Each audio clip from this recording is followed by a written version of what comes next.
Hey, everybody. Welcome to Love and Relo, the voice of the relocation industry. I am your host, Ben Cross, and I'm so blessed and honored to be here with my good friend, Mary Beth Nitz from Urban Bound. Hey, Mary Beth, how are you doing? Hey, I'm great. How are you? I'm blessed and honored to have you here. I'm blessed and honored to be here. I am so stoked. We got our studio is evolving here, and big shout out to our producer, Adam Sotelo, behind the scenes, making us look amazing here.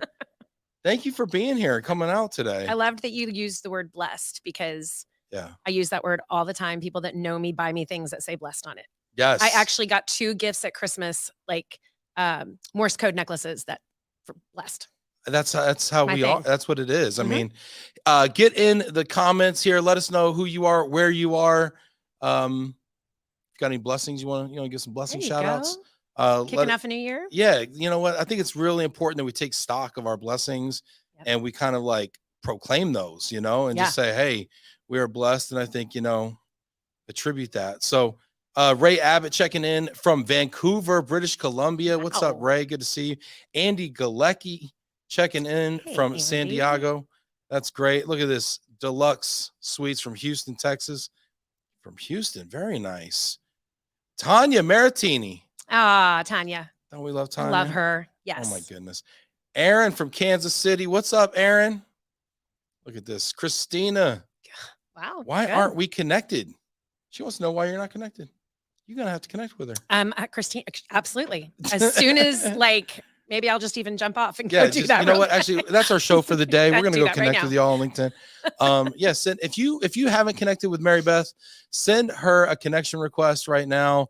You can feel free to send her your Venmo handle too. She's feeling very blessed. I'll send mine back. Yeah. Hit that like button if you want Mary Beth to Venmo you.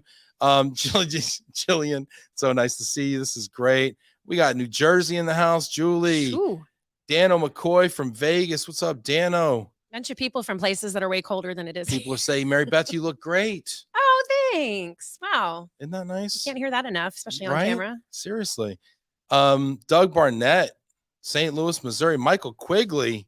Hey. Hello, Mary Beth. That's right. Scott Chapman. Good afternoon, Ben and Mary Beth. Blessings to you both. Blessings. Thank you, Scott. Scott's going to be on the show soon. Oh, that's great. Prime Lending. Scott gave me that really cool throw blanket over there that you might have admired when you walked in. I see it. I did not, but now I am. It's very admirable. Walked right past it. Admirable throw.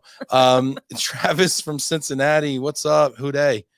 Balaji in Dallas. He's going to be in the studio as well. I got to say. You got a lineup.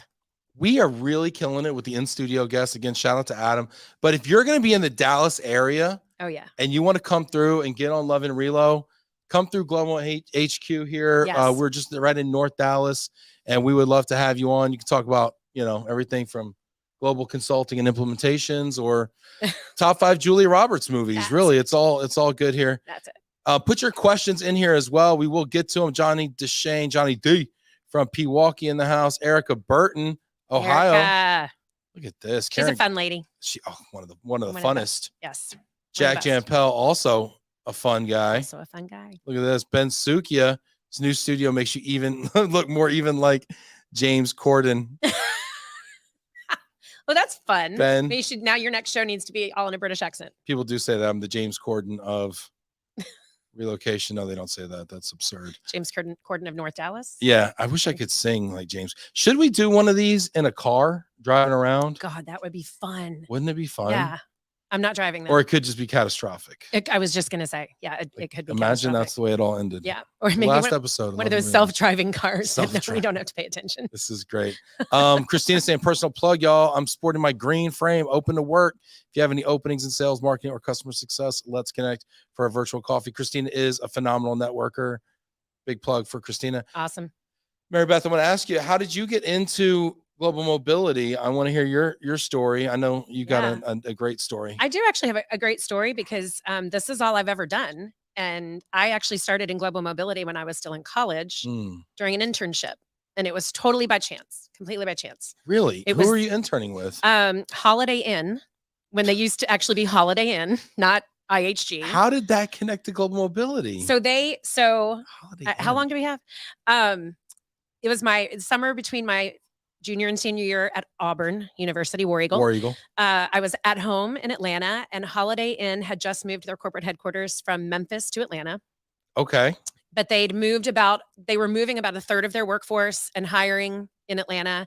They started sort of like an in-house temporary pool that summer. My dad was like, go interview, go see. Wow. And so they kind of threw it, instead of like hiring temps from like a Kelly Temp Services or whatever it was. Right. They had an in-house temporary pool, and they threw me for the summer to support the relocation supervisor for Holiday Inn. And Prudential Relocation did all of Holiday Inn's home sales. So I could throw some Connie Stinson, wow, some old names out there. So I met all the people with Prue that summer. And then after I graduated. And you were how old? 21. 21. Interning, supporting a group move. Yeah, basically. Yeah. We were relocating so many people. So I learned all about expense reports and temp housing and real estate and all that stuff. It was crazy. Incredible. Hey, if you're watching this right now, hit that like button. I want to know, how did you get into relocation? What was your start in the global mobility relocation industry? Put it in the comments. I'm super curious how you got started. So then how did you take it from that into this amazing career that you've built? So when I graduated, a few months after I graduated, I got a call from Prudential, and they were hiring a relocation associate on site at Coca-Cola in downtown Atlanta. I went and interviewed, and that was it. That was your next job, was it in-house at Coca-Cola? Relocation associate, yes. And Linda Nesper, now I know her as Linda Straw, trained me. Wow. Yeah. Wow. Long. I mean, talk about blessed. I mean, about blessed. Do you feel like you just kind of fell backwards into like the coolest situation, like starting out in this business? Yeah. It was. And it was one of those, again, we always say this, one of those things that people are like, wait, there are companies that do that. Right. That's actually a thing. Right. Yeah, it was crazy. Yeah. Wow. So then you were in-house at Coca-Cola for like 5 years. This is way more interesting than most. I usually ask this question. I'm usually, okay, let's get to the next topic. No, this is way more interesting than I anticipated. All right. So then you're in Coca-Cola, and then what happened? So I'm there about 5 years, and I get a call to interview with Arthur Anderson to come to Dallas. Wow. To do expatriate management. Wow. For their largest client at the time, GTE, which is now Verizon. Right. And we had about 350 expatriates that we managed. We had a team of 3 of us, and they relocated me out to Dallas in '99. Wow. And here you are 24 years later. Never thought I'd stay. No, it was like, I'll just go to Texas for a little bit. Yeah, because you weren't from Texas originally. I was in Atlanta. You're an Atlanta was fine gal. there, yeah.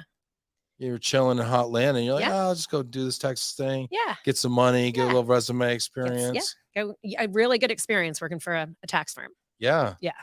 Wow. They work you hard. That's incredible. Look, people are getting in here. I want to know your first job in relocation. How'd you get in the business? Jamie Massler in Mississippi says Primacy Relocation, headquartered in Memphis, Tennessee, back in 2000. Yeah, there you go. Gosh, I was doing keg stands in 2000. Well, I mean, just because we were working doesn't mean we weren't too. Those Primacy keg stands are the stuff of legend, let me tell you. This is great. Christina, 15 years ago, was working my way through MS Info Systems. Boom, found a coordinator job at Ayers that was close to the RMU campus in Moon. Rest is history. Rest is history, right? Wow. And, don't we always say that some people try to get out of the industry, but you just kind of, you just come back to it. It has a gravitational pull. It does. To it. There's good people. Yeah, I ended up getting my start in relocation here in Dallas. It was the only job that would hire me. Well, there wasn't a scam. It was the only job that wasn't. I was hired by 2 other companies for like half a day before that, and it was a scam. But I started working in the Pods call center right over here in Carrollton. There you go. Right off Beltline.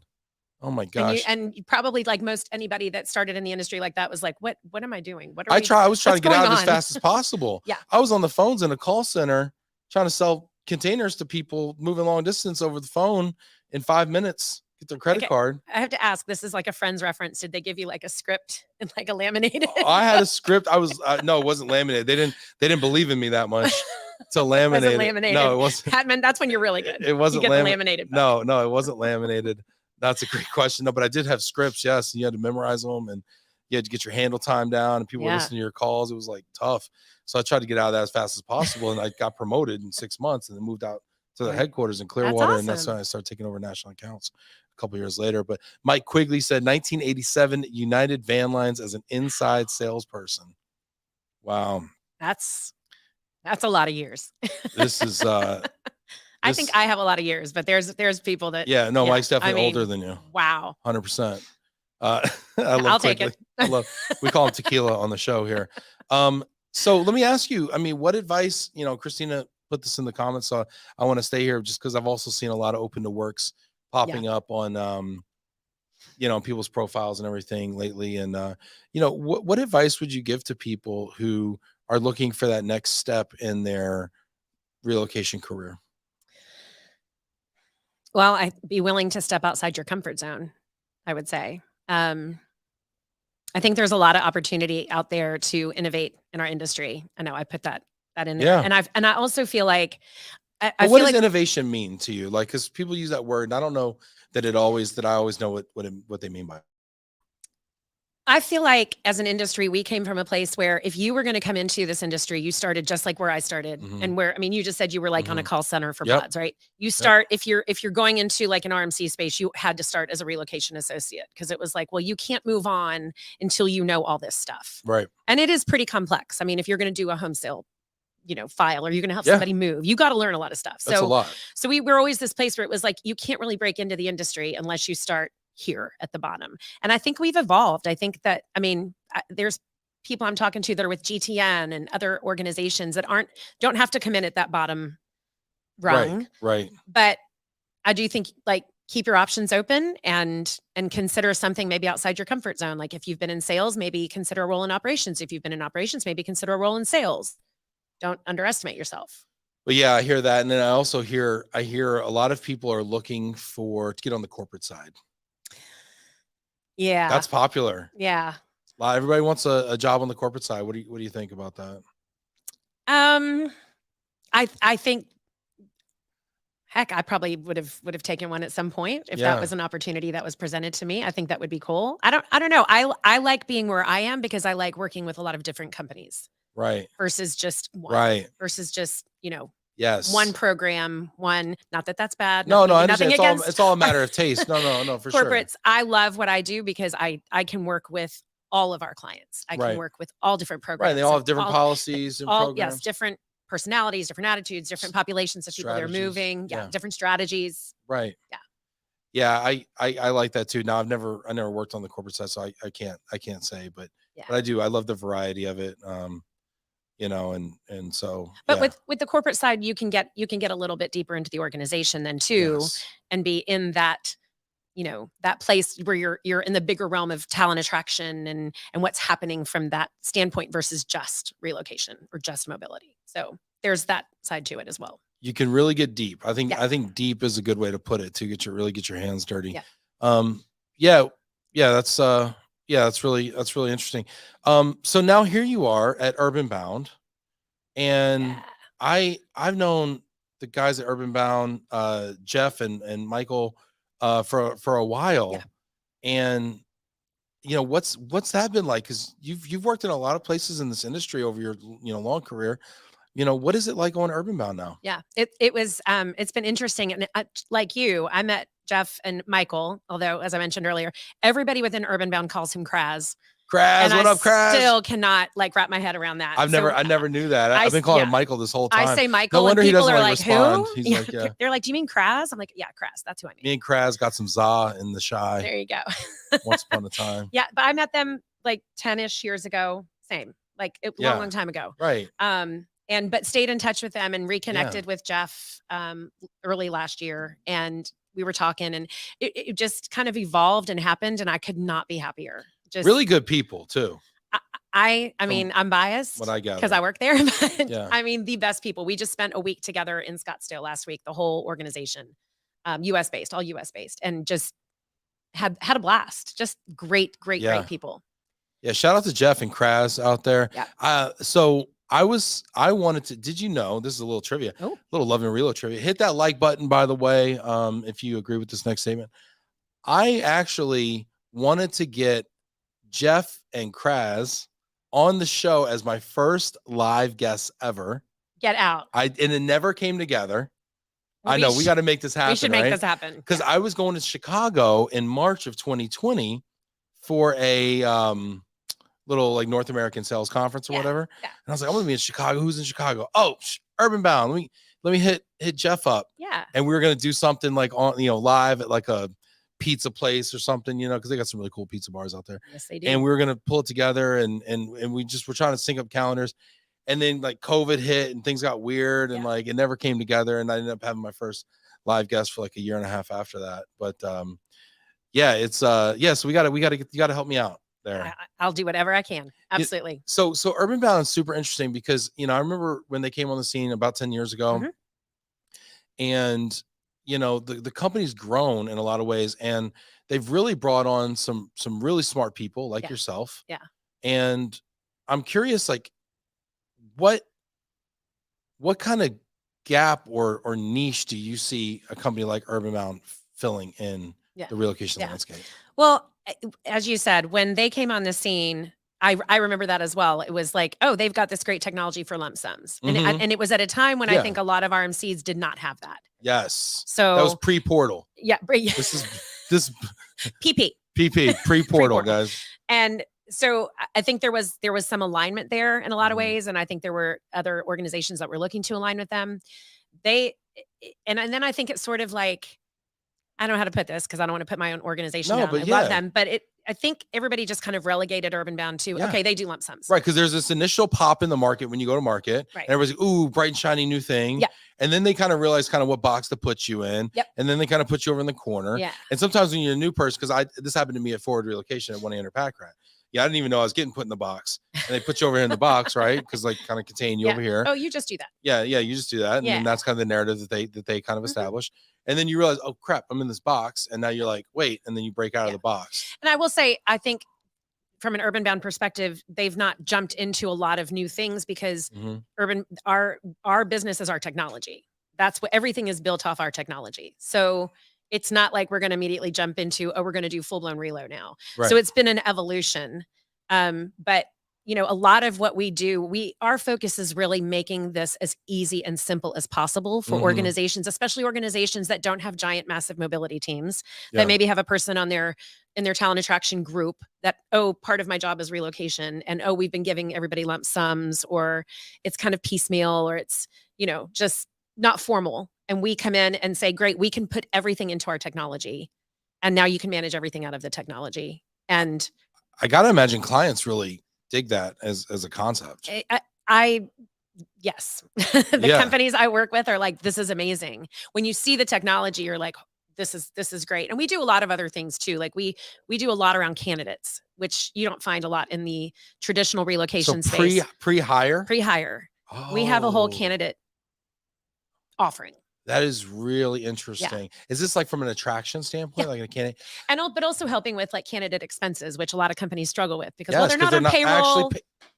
We can't reimburse. We can't. What do we do? Right. And how do we sell our company? Because we can't give them access to our company information. So we kind of step in and say, well, we can take your company information and we can put that in our technology. That is a surprisingly common gap that I hear about is that, you want to offer relocation benefits to people, but they're not actually on the payroll yet. They're not set up. I'm literally going through this right now. It's an experience factor. Yes. I hired somebody out of state. I'm bringing them here to Dallas. I want to give them a miscellaneous expense allowance, and they're not on payroll yet. Where do you direct them to go to learn everything that they need to know? Yeah. Like I just like give them people's like email addresses. I'm like, hey, like email Mary Beth or email Aaron Flores. They'll set you up with an apartment. There you go. Yeah. It's not weird. I promise. He's like a real company. Like just email him, like, yeah. So there's. Yeah. So, but I said this to you before, I don't think as an organization, I think we could market ourselves better. Yeah. Which is why I'm excited to be there. Yeah. No, there's a lot of opportunity for sure. Yeah. This is really cool. Get in the comments if you got questions for Mary Beth Nitz. We're going to be talking about, Urban Bound. We're going to talk about kind of lump sums, talking about candidate experience, employee experience, talking about Julia Roberts movies here. We got to get to that. Maybe Auburn sports. We got overrated, underrated coming up as well. So if there's any of that you want to talk about, or if you have a question for her in a different direction. Oh, and look at this. See, we throw that out there in the universe, and immediately, and the crowd goes responds. wild. Crowd goes wild. Yes. Please hit that applause button so we can feel like the crowd goes wild out there. Let us know how we're doing here. Travis Washer said, did you know Julia Roberts just found out her last name is really Mitchell when looking at the family tree due to another man being involved in the lineage? Ooh. I feel like this raises more questions than it took answers. Us down a Travis. whole path I was not. Travis, put a link in there. It's not anticipated. We need receipts. We're going to need proof. Yeah, or it didn't happen. This is great. Source, please. Yeah, source that. Karen Gerba is checking in from an overcast Pittsburgh. She was the one that said you look great. She has her profile on as visible too. Great story on how you got into relocation. Yeah, we all sort of fell into it in one way or another for the most part, right? So you just got back from Scottsdale. Yeah.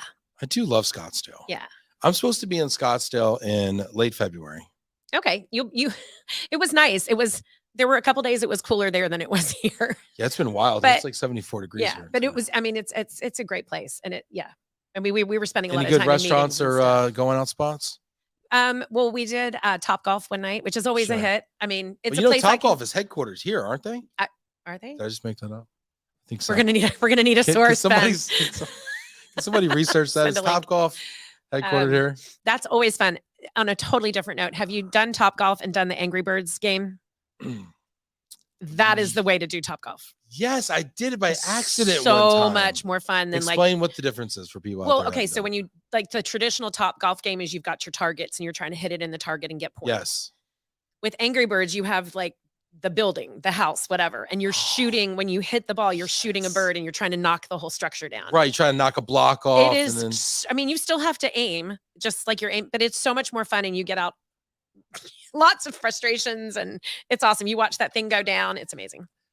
Hey, has anyone out there played Top Golf? Done the Angry Birds thing?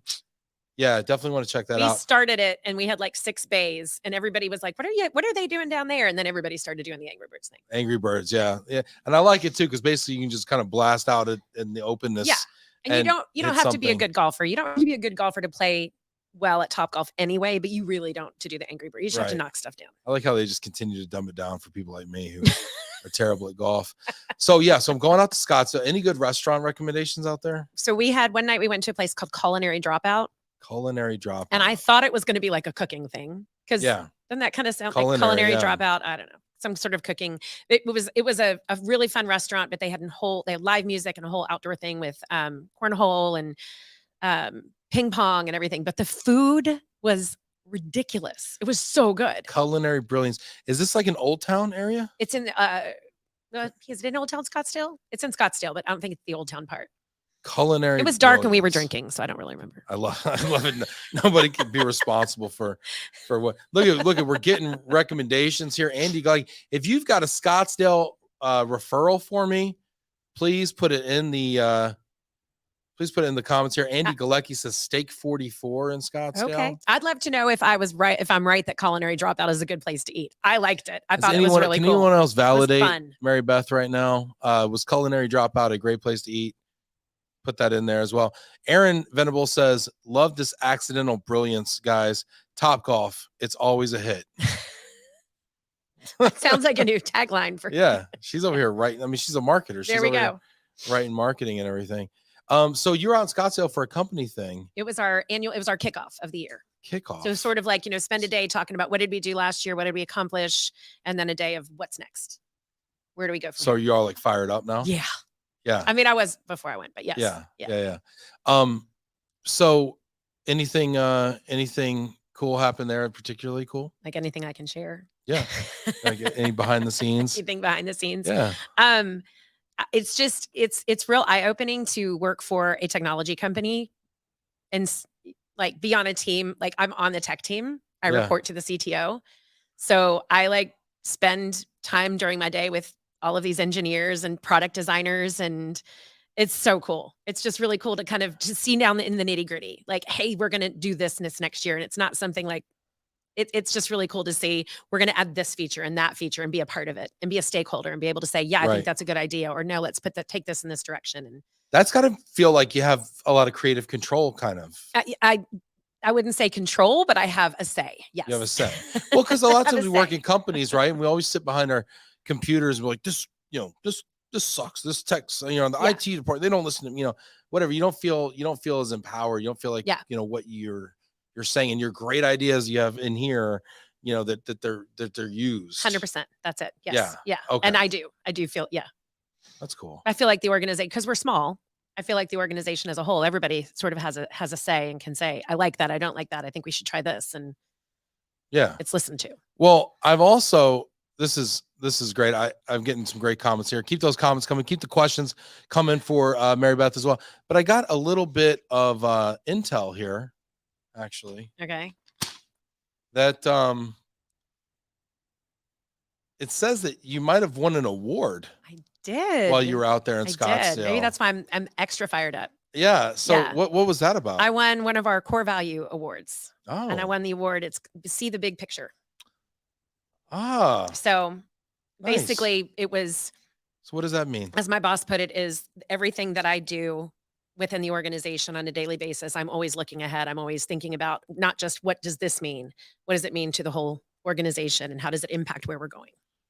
So tell me a little bit about what, congratulations. Thank you. It's always cool to be recognized. It was so cool. I was not expecting, I haven't even, it's been 8 months I've been there. So I was really proud. Wow. Yeah. Well, nowhere to go but down from here. Well, I'm just kidding. I'm just kidding. Yeah. And you never know. I mean, I'm just kidding. No, we got a congrats here from Andy. Andy saying congrats. It's awesome. I do want to understand a little bit more about strategically kind of what you do there as well. Let's see here. Matt Tobel says Mary Beth deserves all of the awards. Isn't that sweet? I love him. Matt, you're awesome. I could hug you right now. Matt's a great human being. We love Matt. That's my goal for this year. I'm going to hug him at some point this year. Wow. Matt, are you prepared? You're part of Mary Beth's goal there. I don't know. Is that a lot of pressure on you, Matt? Feel free to leave it in the comments. Want to know how you feel about that. Tim Nowak, I love Culinary Dropout. Oh, good. We have one in Denver. Oh, okay. I didn't know. Their meatloaf was amazing. That's all I'm going to say. It was meatloaf. Mind-blowing meatloaf. I feel like, we're going to do underrated, overrated here in a bit, but I feel like meatloaf got a bad rap. I do too. I feel like the 80s was not really kind to meatloaf. No. Now you can have like fancy meatloaf, like really good killer meatloaf. Yeah. I feel like meatloaf and Brussels sprouts is in that category. I mean, they're talking about a renaissance. Yeah. I would agree. Meatloaf and Brussels sprouts going through a real renaissance. Renaissance. You have to say it like that. You got to say it like that. It's like French. Croissant. You croissant can't say and renaissance. Basically, you just don't finish the word. That's how you speak French. You just let it trickle off. Yeah. So in France, they don't finish the word. In Scotland, they don't say the middle of it. Mike from Leah checking in from Cali, digging the new setup. And thank you, Mike. I appreciate it. This is pretty cool. Yeah. This is real cool. I'm digging it. Thank you, everyone. I appreciate y'all checking it out. Hit that like button right there. Matt Tobel is all in on the hug. That's great. Adam saying his baseball swing ruins his golf swing. No. Seems like a limiting belief to me. I don't know. I think we should challenge that a little bit. Yeah. We got a golf simulator down here. Got to give him a hard time. The golf simulator. Yeah, we got to get him down there and maybe work that out a little bit. So you kind of talked about your big picture award, but tell me a little bit about your role. What is your role at Urban Bound? Yeah. So my title or my role? Yeah, because they never match, right? Yeah, they never match. Never match. Well, if they match, that means us as employers are not getting full value. Yeah. That's true. We gotta really tuck a lot of stuff in that other duties as assigned bullet point that's just hanging out. So I head up our consulting and I oversee all of our new client implementations. Wow. But really what that entails seems like a lot. It's a lot. I'm working a lot with our client account managers with our current clients. And that's a lot around, hey, let's look at your program, what's working, what's not, let's bring it up to date, what needs to be changed, etc. Or, hey, we have a new population, let's build a program for that. And then I do a lot of work with our account executives or our sales team. So that's maybe a bigger portion even of what I do, is going in and speaking with prospects. And then when they sign, getting them onboarded. Right. And that's a huge piece. A lot of that is built around the technology because we have to get them integrated into our technology. Sure. And we build a lot of content for our clients. So I love having a hand in that as well. We do it's called Coworker Insights. We do this. It's like a crowdsourcing thing give me an for example. employees. Yeah. So this is a great tool for interns. So we do this a lot for our clients. If they're bringing intern populations in, we'll send out a survey to current employees that are in the location where the intern is going, but it's a fun survey. It's like, hey, what's the top place you go to work out? Where's the best place to go for a walk? Sure. What's the best nightlife? Right. And then we kind of pull all that together, and the intern has access to all that data. So when they're coming in for their internship, they're like, oh, here's the top 5 bars I need to go to. Right. And this isn't like I went on Yelp and found it. This is what my potential future coworkers are telling me. Right. Which are people that you want to probably meet and kind of network and hang out with anyway. Right. So that's kind of a real small, that's a real basic explanation of what that is. I love it too, because those Yelp reviews, like what's a 5-star? You can get a McDonald's can have a 5-star, and a Bob's Chop House can have a 5-star. Yeah. What does a 5-star mean? And what's really cool is the folks that get the survey, so the employees that actually work for the company, they really want to speak. We get huge responses because they're like, oh, tell our interns where they should go. Tell our interns where they should live. Tell our interns what they should go see. Everybody wants to give a recommendation. Yeah. You're over here, giving me this culinary dropout recommendation. Tim's like, yeah, I love that place. Like everybody wants to give a recommendation. But from someone or someone that, right. Yeah.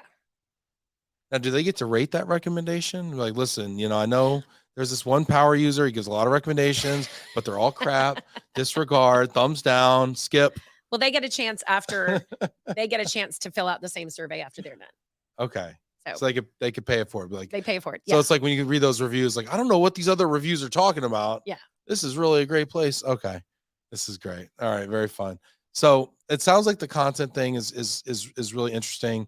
And then the implementation, I can imagine, is super complex. I mean, is the implementation a lot of with HRIS systems, or what is it? What are you less about that and more about because it's all the aspects. It's getting the program set up. But again, everything is embedded in our technology. So it's building the program. I don't even like the word policy. Building the program out in the technology, getting everything configured, then getting their content built. Yes. And then, there's the boring finance stuff too.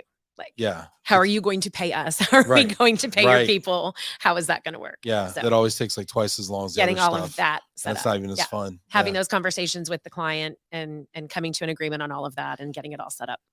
What advice would you give from all your, implementation and program experience? What advice would you give to corporate folks who are looking at a partner who can provide some of these services?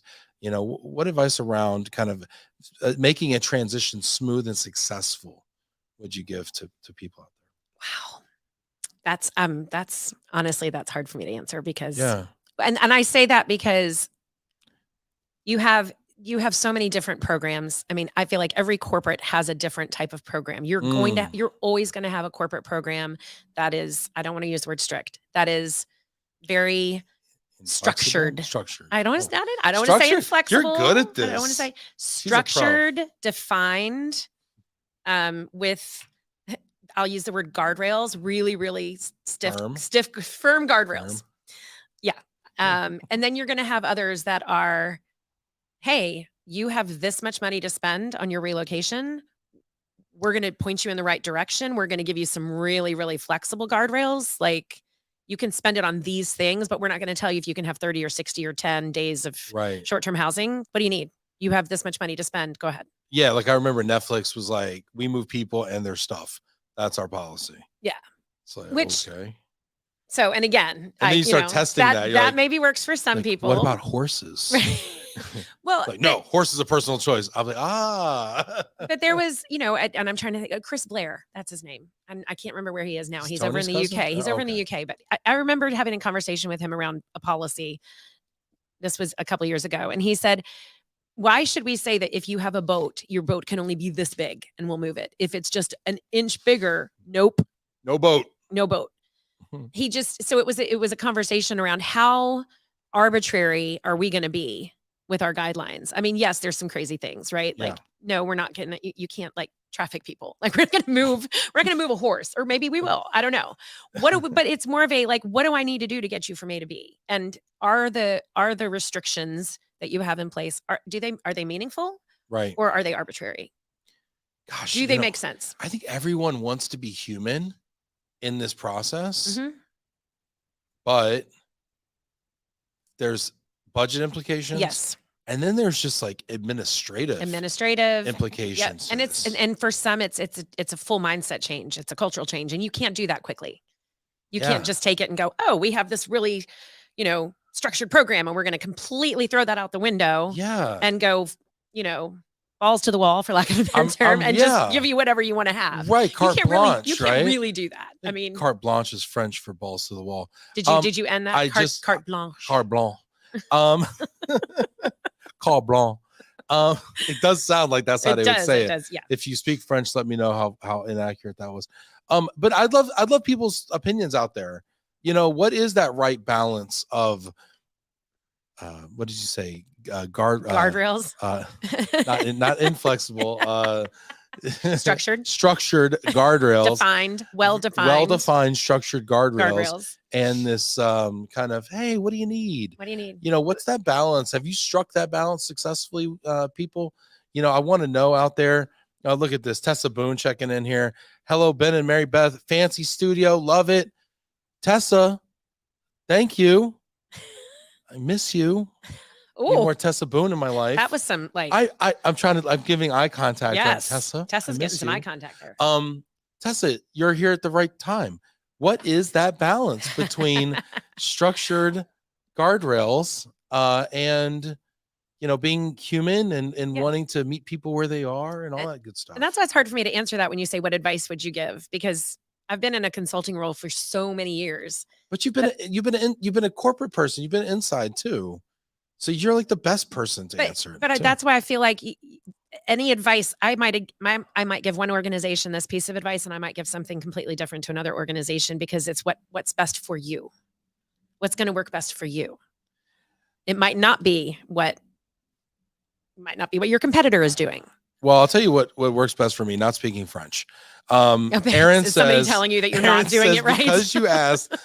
Blanc is masculine and has no sound at the end of it, but blanche is feminine, so you actually pronounce that sh at the end, because carte is feminine. I am just really, who gave me a microphone? I need like a timeout. Like I would give my kids a timeout at this point. Yeah, maybe we should talk about Julia Roberts movies. For sure. But before we go, Tessa Boone misses me too. And thank you, Tessa. I appreciate it. And look, Bridget Ritchie, Andy Glucky. I was just at Steak 44 last night. Amazing. Oh gosh. Now, I'll have to go back and go there. Just landed back in Illinois and signed on here. Saw your comment. Hey, Bridget, good to have you here. Hit that like button. Tessa Boone says exactly right. Needs to fit your culture and your program. What was that? We used to say years and years ago, one size does not fit all. One size does not fit all. It's cliche, but it's true. Oh, cliche? Cliche. Cliche is feminine. I think that's feminine. And we say the cliche. It's not cliche. This is great. Cliche. This is great. We're getting language training. You get really everything when you talk to Mary Beth Nitz, which is awesome. Mary Beth, you brought up Julia Roberts movies, and it is not the first time we've brought Julia Roberts up on this show today. And it feels like the universe is telling us something. I'm trying to think of how we got on the Julia. And now I if you're watching this right now, first of all, thank you. Second of all, I want to ask you all to join in right now.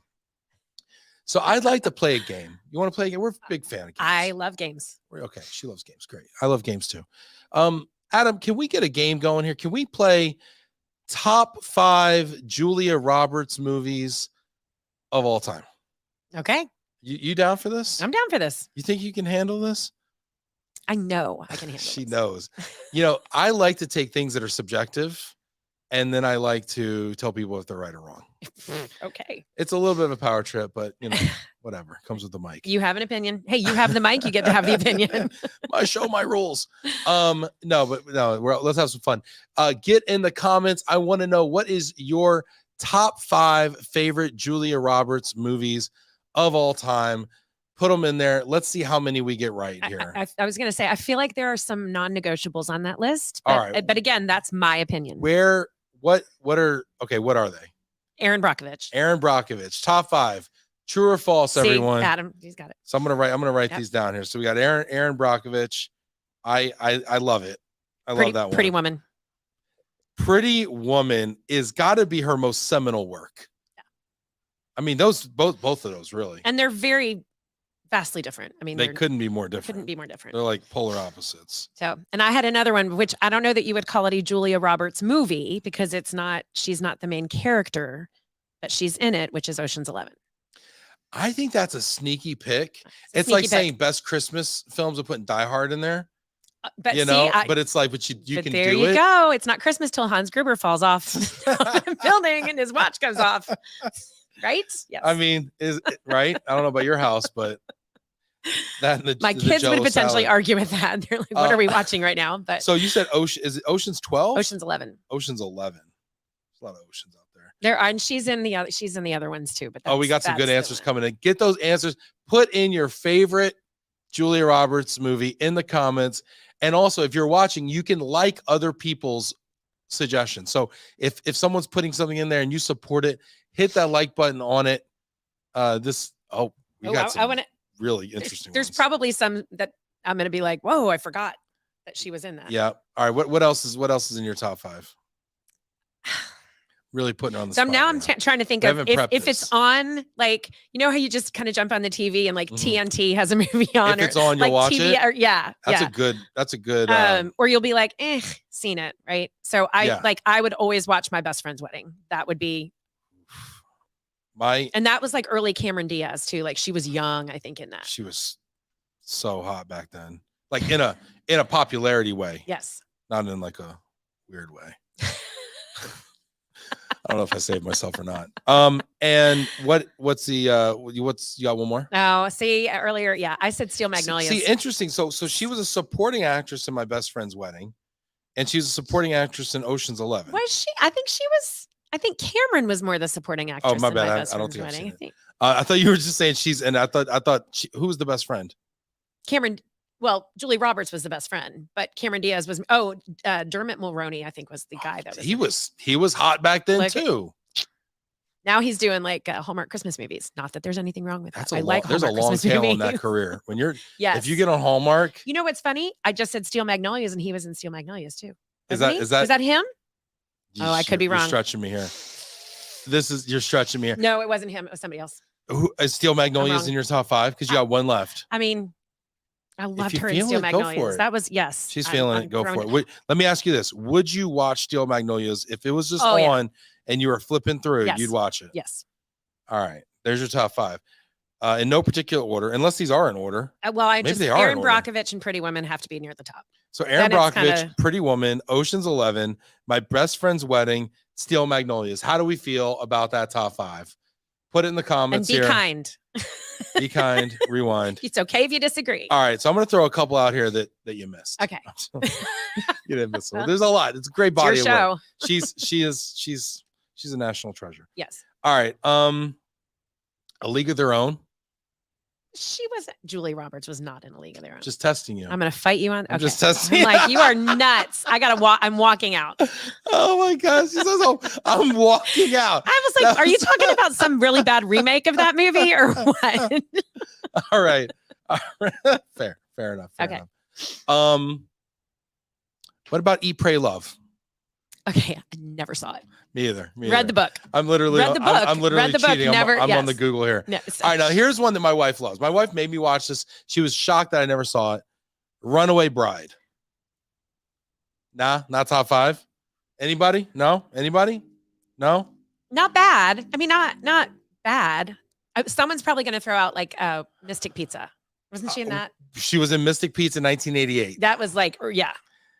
She was also in Hook. Oh my God, she played Tinkerbell. Yeah, Tink. Yes, Tink. The Pelican Brief. Oh, that was a good one. Yes. Okay. Better book. Well, I mean, all books. of that's books. The whole. That's not fair. Yeah. The Mexican with Brad Pitt. any of these jump out at people here. Ocean's 13. So she was in 13 and 11. This is interesting. Let's see. Let's go to the comments here.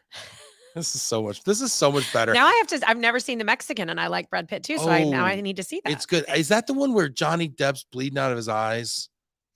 Can anybody look this up? Wow. We are now no longer on Love or Relo. You know what? Now we're on. You know what though? But it's so funny because more people comment on this stuff than they do on anything else. Tell me about mobility policies. No. And people are like, wake me up for the Julie Roberts stuff. All right. So here we go. Oh, wow. Karen Gerber says she won the Best Actress for Golden Globes 2021. Really her best work, but for what? Well, she won the Oscar for Erin Brockovich. Yeah, for what though, Karen? Give us. So let's see here. We got some people coming in here. Let's see what we got here. Very fun. Oh my gosh, people are great here. This is great. So Tessa Boone says Pretty Woman. Yep. So you know what? We're just gonna put a little check mark next to that. There we go. Andy Galecki, Steel Magnolias, you big softy. All right, let's see here. It's a cry movie, right? Guys, Lordy. yeah. Yes, blubbery. Yeah. All right. Blubber when you watch that. Stay away from them. Ocean's 11. Try to stay away. Sad enough. All right. Jeez. Some escapism. So we got Ocean's 13, but I mean 11. Yep. Thank you. Yep. Okay. No problem. She was in both. Andy Galecki, Charlie Wilson's War. Oh, Tom Hanks, right? Have we seen this? I have not seen it. Has anyone seen this? That was one of those that was like, oh, should I watch it? I don't know. Am I interested? No. And then never watched it. Isn't it so funny? We make that decision based off a thumbnail this big. Yes. And maybe a picture of Tom Hanks. Trailer. Yeah, exactly. And she's got her. Yeah. Seem long. Yeah. Fill us in. Let us know. Anybody else think that one's up there? I'm going to say no. Andy Galecki, Mystic Pizza. There. I just said somebody's going to say Mystic Pizza. Yep. And they did. She's calling her shots, people. Erin Brockovich. We got another Erin Brockovich. Mike Falia.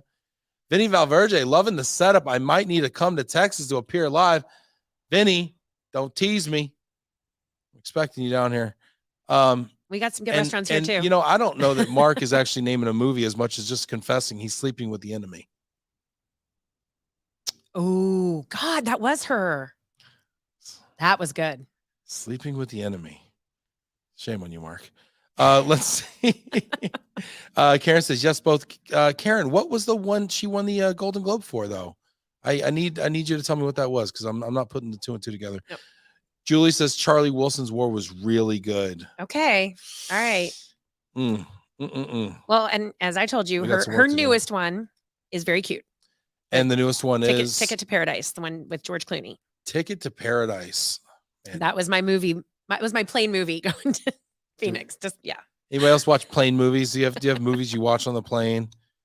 Yeah, I'm a big fan of plane movies. I get home from traveling and I'll just I'll just crush, a movie there, movie back kind of thing. Yep. So I'm watching all the movies, all right? Movies. I get home, it's Friday night. Wife wants to, watch, let's watch a movie, a glass of wine.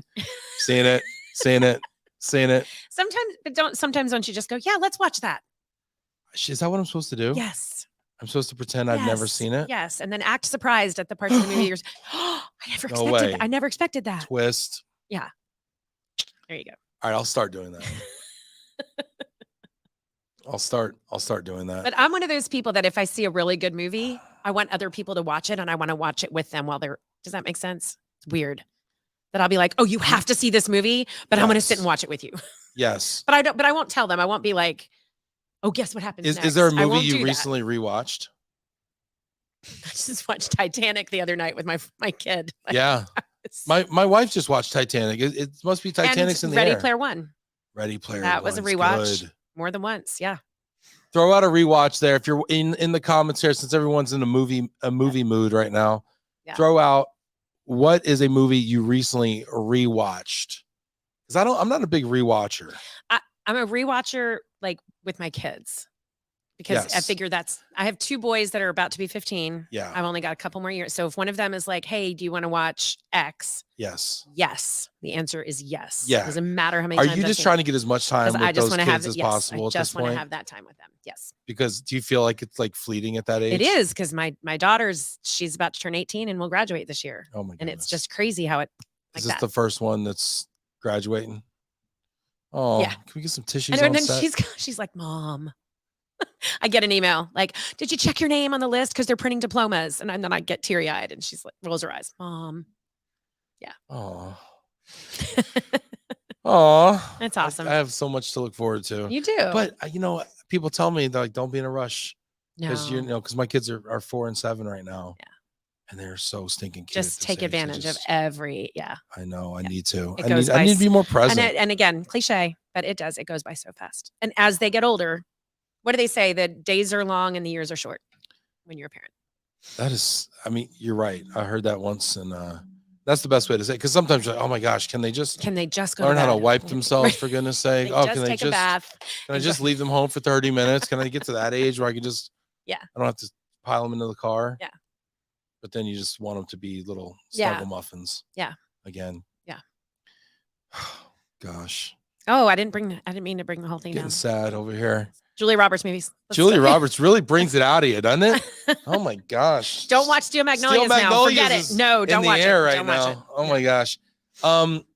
Let's move. Should we move on here? We got Jillian saying Titanic's 25th anniversary is in the air. Definitely a good rewatch. Yes. What's up, Jill? Good to see Jill in Connecticut there. Oh, this is awesome. I want to talk a little bit about travel. We talk a little bit about we talk a little bit about being present and everything, but we also know the nature of our jobs is that we oftentimes have to be where our clients are, right? Yes, we do. Yeah. As part of being in the global mobility industry, you have to be globally mobile. I think the first time I ever met you, I remember it was in Lake Geneva at that bar that they have in Lake Geneva at that hotel that they used to always do the thing at. The golf course and it was it was the Wisconsin and the CRC joint meeting. September. Yeah. Yes. This probably was 2019. It was one of pre-COVID. Oh my gosh. Yeah. It was a lifetime ago. Yeah. I remember you. Yeah. I remember you speaking. I left an impression on people. The audience had a love-hate relationship. I loved it. At first, everybody loved it. And then it's almost like they sobered up or something. And then after lunch, they just came after me. Oh, it was crazy. Anyway, it's fine. Ben Heller recently sent me the video of that. Oh God, really? Yeah, we'll watch that offline. Yeah, let's get your popcorn. That's that was, just sometimes you got to break the mold. Sometimes you got to do something different. Yes. Be innovative. But travel. We travel a lot. Do you ever? How do you deal with that? Anything? Do you like traveling, or does it get on your nerves a little bit? I like traveling, not a ton, but I definitely like traveling. Yeah. And my kids are used to it at this point. I've always traveled for my job. Yeah. I'm not on the road all the time, but every few weeks. Anything ever kind of annoy you about traveling? Kind of pet peeves out there on the road? Yeah. In fact, yes, I've been called a travel snob. Oh, all right. At least she admits it. Anybody that travels a lot, I'm sorry, they'll agree. When you see people get on and you can tell that unseasoned travelers, because they're not putting their bag in the overhead bin the right way. Well, first you identify them at TSA, right? Of course. Yeah. Yeah. Yes. All right. Because they get in the pre-check line. We're going to get into some travel peeves here in a second. Okay. Yeah. So anybody out there, and I know we don't have a ton of time here, but I want to get this in because I love where this is going.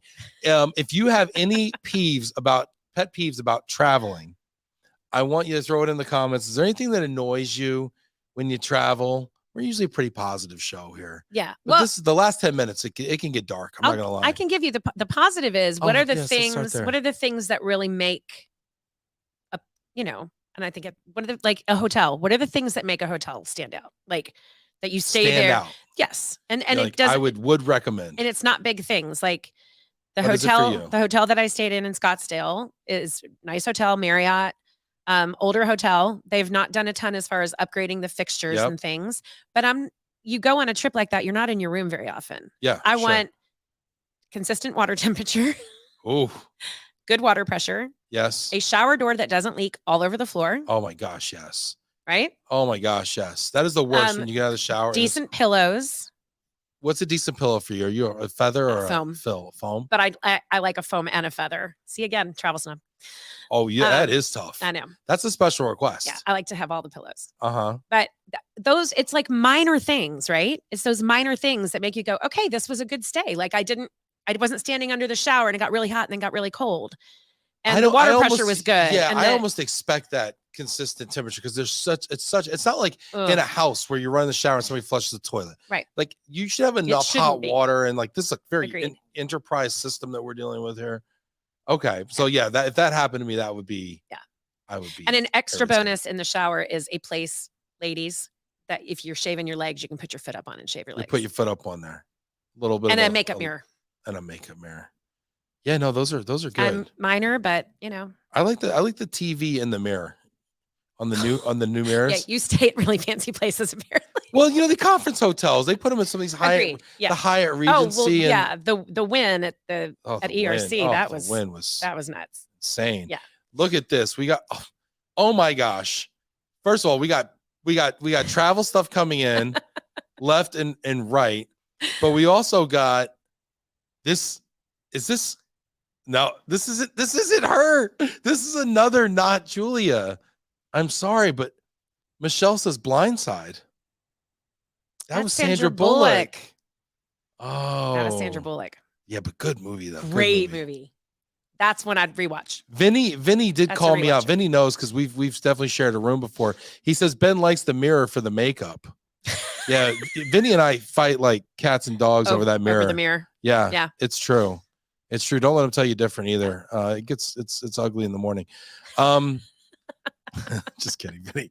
Oh my gosh. Look at now Vinny has to come and be on the show and dispel all of the yes. horrible things you're saying. If it's not true, Vinny, come here and tell the people personally, okay? Vinny's saying, Mary Beth, I agree with you on all these items. Water pressure is huge for me. Eileen, what's up, Queen? She says, people bringing smelly food on a plane. Oh, yeah. Oh, that is a cardinal sin. Yeah. That's like, you know, we got rid of smoking on planes back in the 80s. Like that should have gone away too. Now, what kind of food is acceptable on a plane? Are you a no food hardliner? No. You could bring a bagel with some no cream cheese. You can have some cream cheese. What about like maybe not an everything bagel? What about like lox? No. Yeah, lox and onion and capers, and everything bagel, garlic bagel, onion bagel. Just bring your goldfish and your goldfish. She's like, here, I made you a snack bag. It has goldfish, crackers, saltines. This is great. Charlie says, I agree. Good water pressure is the most important when staying in a hotel.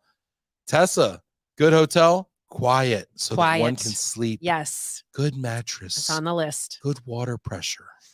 But it's those little things, right? When you travel, I don't have to stay in the most opulent hotel in the world. I don't need all the things. I just need the basics, but they're critical. I went to Europe a couple times last year, and it's new for me traveling outside the country. And air conditioning, aircon. Yeah, aircon. Oh, my aircon. Sometimes you go to these hotels and you start, lowering it because you're and you can't sweating your butt off. Yeah, and it like goes down in centigrade, whatever that means, and you just down, but it doesn't actually kick in any different. It's just playing with my emotions. That's me because I like to sleep in a really cold room. So I have to be, but I travel with a little fan. Yeah. Oh, a little fan. Aren't you precious? I do. Aren't you? Vinny says, high maintenance travel snob. Look at her. She's got my little fan on. You know what? I'm not going to lie to you. So I was doing these international flights and I sleep on the plane, whatever, but I get really dried out, really like epic dried out. Yeah. 9-hour flight, whatever. I literally almost brought like a little humidifier, like a little diffuser kind of, those like little cold mist. Yeah. Like picking on me for my fan. I know, because I could bring my adapter. I could plug that thing in. I could maybe have a little color that's lightly changing. Put a little in Europe essential oils in there. There are hotel chains that cater to women travelers. and sell themselves like. Are men allowed to stay there, or is this like they got Panera Bread? But it's just got like it's got all the little appointments that a woman would need. I'm not kidding. I stayed in one in Geneva, France, in Paris. Yes, and they kind of it's like that's their thing. So there, it's not that we're excluded. No, but it's we understand that women travel too, and there's things just like I said, like the makeup mirror or it's just little things like that, and it's on purpose. Wow, super interesting. Vinny's been traveling with an Echo Dot. He uses it for music, background noise.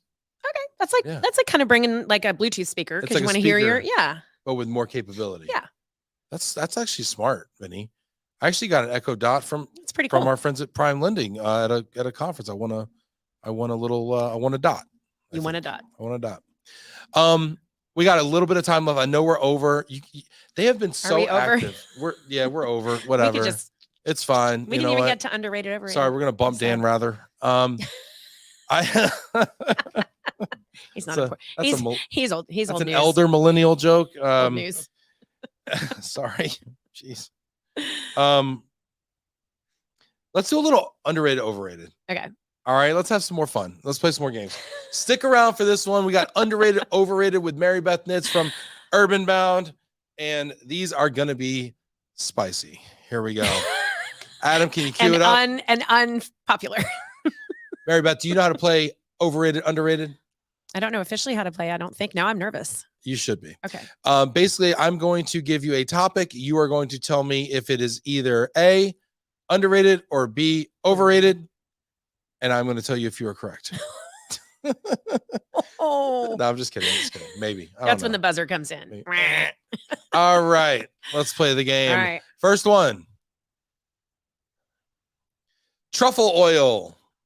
Overrated. Or underrated? Overrated. Overrated. I don't like truffle oil. Are you talking about black truffle oil or white truffle oil or all truffle oil? Any.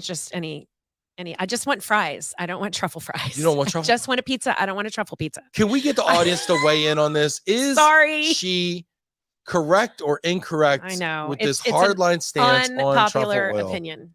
People pay good money for truffle oil. I know. And you're just poo-pooing the truffle oil. I know. I'm not a fan. Look at Vinny. Vinny, underrated. I tend to agree. I think truffle oil is one of those umami bombs that you can just buy. You could travel with it, and you could, gosh, sometimes. Oh God, what if that like leaked? What if you get on a plane and what if you get some flavorless French fries on a plane? That is no truffle oil on a plane. No. All right, that's where I draw the line. Truffle oil on a plane. But you can smell when somebody ordered the truffle fries. Oh, for sure. And they're bringing it through. It's like worse than a fajita, right? Yes. They're bringing it through, and you're like, whoa, feet. Then wait, you're like, what's going on? Is it on me? Does it smell like it? Tessa says overrated. Yes. Karen says, yes, she is correct. We got one under and two overs. This is great. He says depends on what Vinny says that there is some food that you should not use it on. Yes. All right. You know what? I'll allow it. Okay. All right. Next one up. Teslas. Overrated or underrated? Overrated. Overrated. Shots fired. Elon. Overrated. Why is it overrated? Well, Mary okay. Beth? You live here. I live 10 minutes away. How many people around here have Teslas? A lot. And don't drive them well. They drive themselves, to be fair. I mean, maybe your beef's with the algorithm, Maybe that's my beef. I don't know. Put it in the comments. Is Mary Beth wildly off base with her hard stance on Teslas? She says they're overrated. I'm not anti-environmentally responsible car person. I'm just we're not. We would never read into it. No. Yeah, there's a Tesla charging station in the parking lot by my house. So like all the restaurants near my house have like this massive Tesla, like all this whole line of spots in the back of the parking lot that are all we're all for that. And I'm like, how many Teslas are there? Like you need a whole there's a lot. I mean, I think there's a lot around here. And maybe that's why I think they're overrated, is because there are a lot. I just feel like there's a lot of Teslas around here. There's a lot of Teslas. And this is Texas. There should be pickup trucks. There should be. You sound so old We should school. have a Tesla pickup truck. There really should be though. Those Teslas are too small. So you know what? I agree with you. Teslas are overrated. We got Vinny says under, because Vinny's got a nice Tesla. He says Mary Beth needs to drive my beast. Okay. Tesla says overrated. That's she's paid to say that. Just kidding, Tesla. No, but I think they are. I think they're overrated. I think listen, I think they're sleek, they're stylish. I think I like kind of their minimalism. I think that's kind of cute and everything. They're very quiet. I love the fact that there's like an enormous like iPad in your console. Yes. You know, for me, like the bigger the screen, the better. And I love the fact that they're fast as a mofo. I have friends that have them. I've ridden in them. Off I think the they're line, cool. they are the fastest car off the line you can have. Yeah. They beat a Lamborghini. They beat all the sports cars off the line. And maybe I wouldn't think they were overrated if the people that I was behind that were driving them would drive well. That being said, I mean, I don't like not knowing how to get into them. I don't like not knowing how to get out of them. It's like a secret. It's like you have to. It's like an escape room. You have to know. Yeah. And on my last trip, I probably had 3 Tesla Uber drivers, like 3 Uber drivers that had Teslas. No. Thank God I knew how to open that door. I get an Uber and somebody shows up in a Tesla, I am pissed. Well, first of all, I'm sitting in the back of it. True. Okay. It's got you could totally sit in the front though. Like do the whole James Corden thing. You could. Jeez. Then they got a plate of food in the front. You ever do that where the Uber guy has like a takeout in the front and then he gives you the, he's got to move it. No, I've never had that happen. And he sticks it under the seat and you end up stepping on his half-eaten chicken parm sandwich. With truffle fries. With truffle fries. Yeah. So anyway, yeah, that. And then, yeah, I mean, they're, I don't like the fact that there's not a big one. Like the SUV model is really a crossover. And I thought we got rid of those in the aughts. Yeah. In the aughts. This is great. Vinny's saying too funny. Vinny, but I haven't ridden in your beast. I know, yeah. So maybe I'm wrong, but I'll you know what? I agree. You're 2 for 2. Ooh. Next one up, Adam. Shazam. The Shazam app. Overrated or underrated? Underrated. I use that thing all the time. Didn't this app come out like 15 years ago? Yes, probably. In the aughts. Stories from the aughts. Stories from the aughts. Gather around, children. I use that app like how often? All the time. I mean, daily? Every other day. Probably. Is it on your home screen? Is it like one of the apps on the first screen that you? I love it. What do you do? Give me an example. Do you know what Shazam is? Yeah, you turn it on. It tells you what song you're listening to. You click the button and hold it up. You could be in a restaurant. You could be anywhere. So you're just always constantly vibing, and you're just like, I love music. Who is that? Yes. So I'll be like, oh, I love this song. Boom. And you've now discovered a lot of artists. Yes. Yeah. A lot. Because you go into these places and they have like their music playing or whatever. They have stories from the aughts. Stories from the aughts, and or whatever. And you're hearing Pandora. You're hearing songs, Spotify songs that you don't listen to. Because I'm not a radio person. Not that people still listen to the radio, but I like to find new music. I like to, so I use my Shazam app all the time. So you just hang out in the hair salon, Shazam and stuff. Sure, yeah. I'm under the like, big. Ma'am, do you have an appointment? No, I'm just looking for new music. Sticking my phone in places. Don't mind me. I'm not taking photographs. I'm just Shazamming. Okay, no mind. All right, give me one artist that you discovered off Shazam. I gotta look at my phone. It's more about discovering old artists like Frau Frau.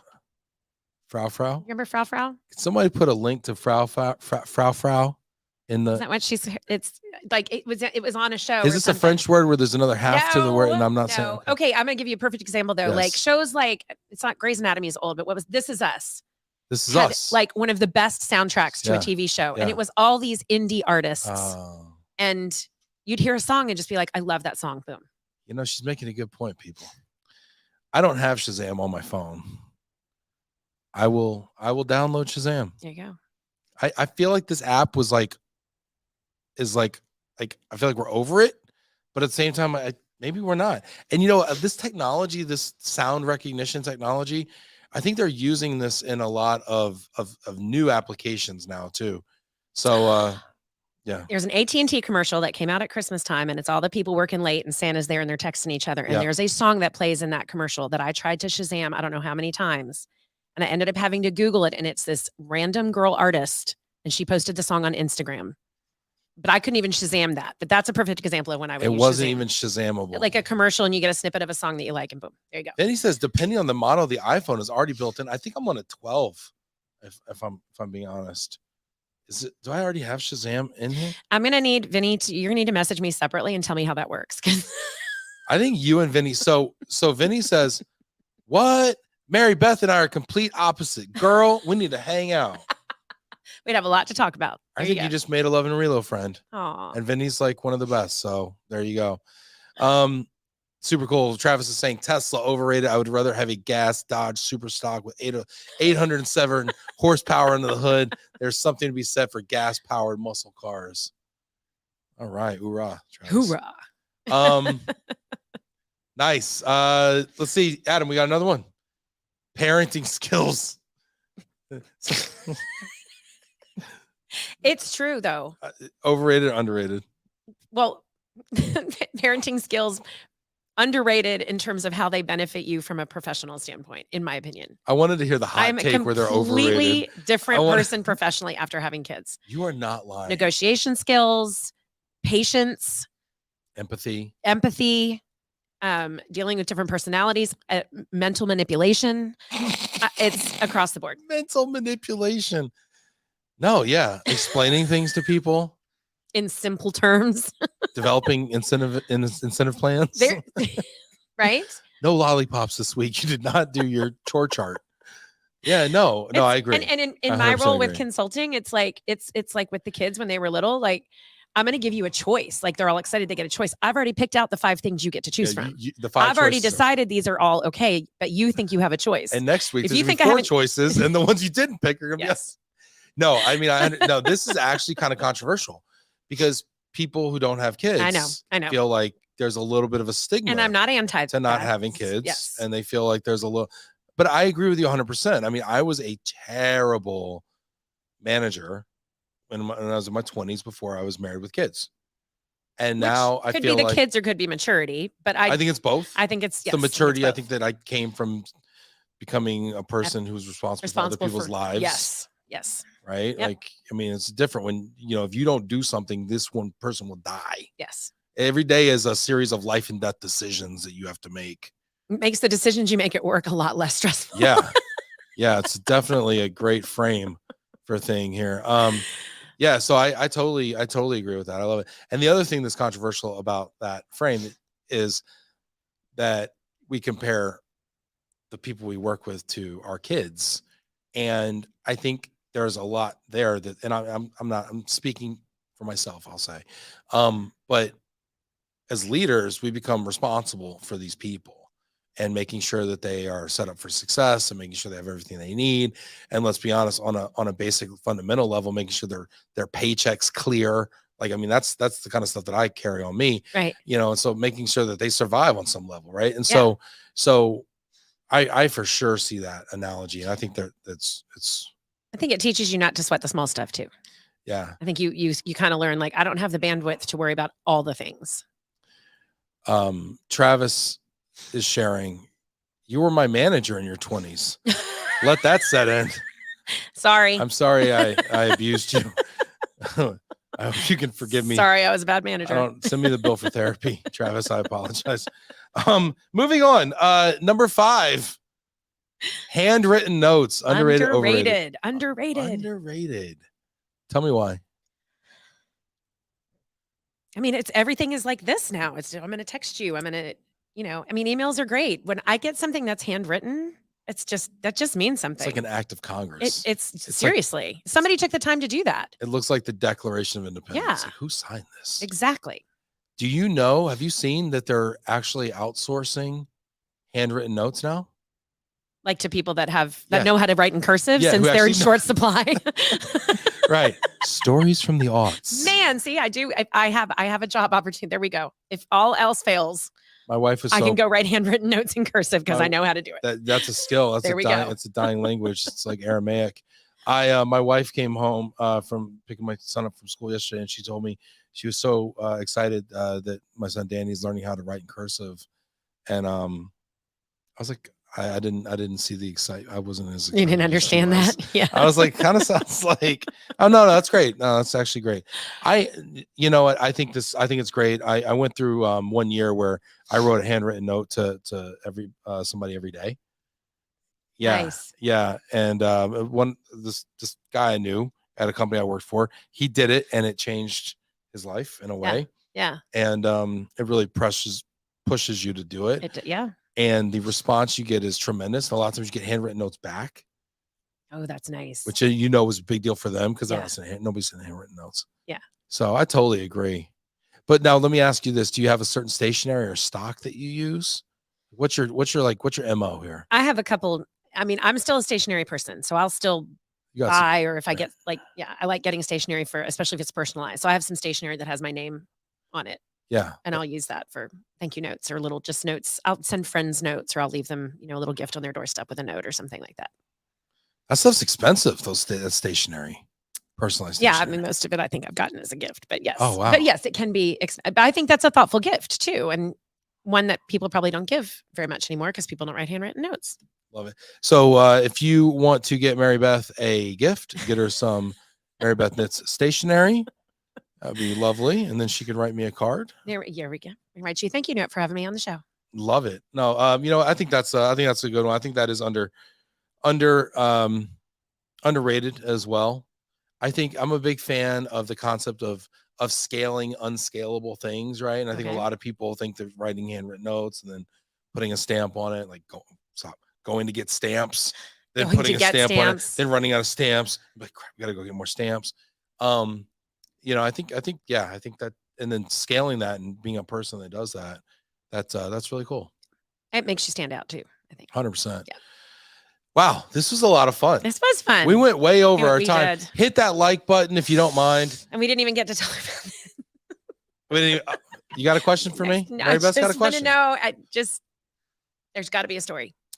To the balloon dog you have on your desk there. Yeah, well, it's your desk. I mean, that is a metallic blue dog, and it is modeled and inspired by Jeff Koons, the artist. Okay. And you may have seen a Jeff Koons sculpture when you were in Vegas at the Wynn. Okay. They feature his art prominently in the lobby. And that was all I could steal from the Wynn. No, just kidding. No, I got that on Wayfair. Stealing, underrated. Huge margins. And I got that when I started my company. I'm a big Jay-Z fan. Okay. Huge Jay-Z fan. And in his song Picasso Baby, he has a lyric. He says, Jeff Koons balloons, I just want to blow up. And so I got me a Jeff Koons balloons thing. I love it. I knew there had to be a story. You don't just have this. Yeah, you secretly hate there that. No, like, why is this on my? I want to hear the bull. I want to hear the story.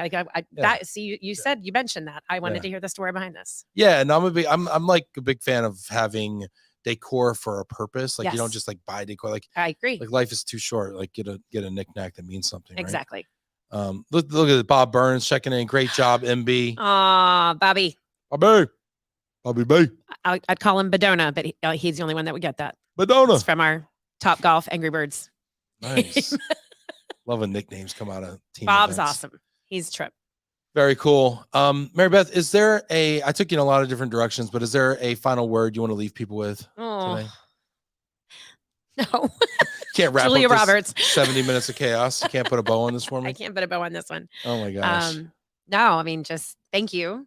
This was great. Yeah, we had fun. We had fun. And I love that you guys are here. And I mean, I think I said this last time I was on with you, which was like 2 years ago. I love this industry.